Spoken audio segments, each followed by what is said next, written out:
തനിമയിലും പാരമ്പര്യത്തിലും അടിയുറച്ചു നിൽക്കുന്ന ഒരു ജനത. കുടിയേറ്റത്തിൻ്റെ വക്താക്കളായി ലോകം അംഗീകരിച്ച സമൂഹം.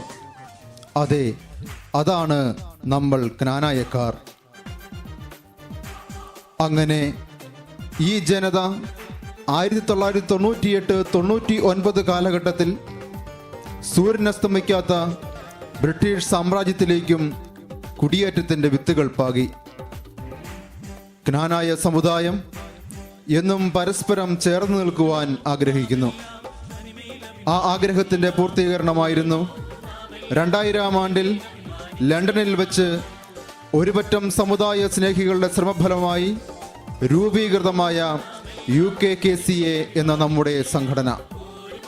ഇന്ന് UKKCA അതിൻ്റെ ശൈശവകാലം പിന്നിട്ട് കൗമാരത്തിൽ എത്തി നിൽക്കുന്നു. യൂറോപ്പിലെ ഏറ്റവും വലിയ സാമുദായിക സംഘടനയായ UKKCAയുടെ പ്രഖ്യാപിത ലക്ഷ്യം UK-യിലെ ക്നാനായ മക്കളെ ഒരു കുടക്കീഴിൽ അണിനിരത്തുക എന്നതാണ്. 49 യൂണിറ്റുകളിലായി UK-യിലുടനീളം വളർന്ന് പടർന്ന് പന്തലിച്ചു നിൽക്കുന്ന UKKCA എന്ന വടവൃക്ഷം ക്നാനായ മക്കളുടെ പാരമ്പര്യങ്ങളും ആചാരങ്ങളും അനുഷ്ഠാനങ്ങളും വരും തലമുറയ്ക്ക് പകർന്നു നൽകിക്കൊണ്ടിരിക്കുന്നു. കഴിഞ്ഞ 2 വർഷത്തെ UKKCAയുടെ പ്രവർത്തനം ശ്രദ്ധേയമാണ്. ആനുവൽ കൺവെൻഷനിൽ ഒതുങ്ങി നിൽക്കാതെ ബാഡ്മിന്റൺ ടൂർണമെന്റ് നടത്തിയും സാമുദായിക ബോധവൽക്കരണ ക്ലാസുകൾ യൂണിറ്റ് അടിസ്ഥാനത്തിൽ അവതരിപ്പിച്ചും ചാരിറ്റി റാഫിൾ നടത്തിയും മറ്റു സംഘടനകൾക്ക് മാതൃകയാകുവാൻ UKKCAയ്ക്ക് സാധിച്ചു.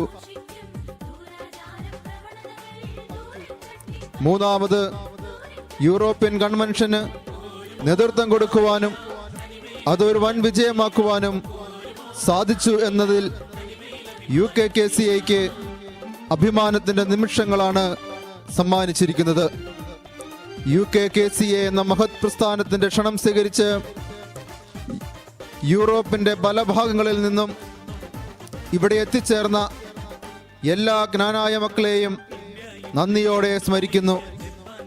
സഭയ്ക്കും സമുദായത്തിനും വേണ്ടി സ്വജീവിതം മാറ്റിവെച്ച നമ്മുടെ പൂർവികരെയും അഭിവന്യ പിതാക്കന്മാരെയും സാഷ്ടാംഗം പ്രണമിച്ചുകൊണ്ടും നാളിതുവരെ ഈ സംഘടനയെ വളർത്തുവാൻ സഹായിച്ച എല്ലാ ഭാരവാഹികളെയും അതോടൊപ്പം UK-യിലുള്ള എല്ലാ സമുദായ സ്നേഹികളെയും നന്ദിയോടെ സ്മരിച്ചുകൊണ്ട് 12ാമത് UKKCA കൺവെൻഷൻ നിങ്ങൾക്ക് മുൻപിൽ സാദരം സമർപ്പിക്കുന്നു.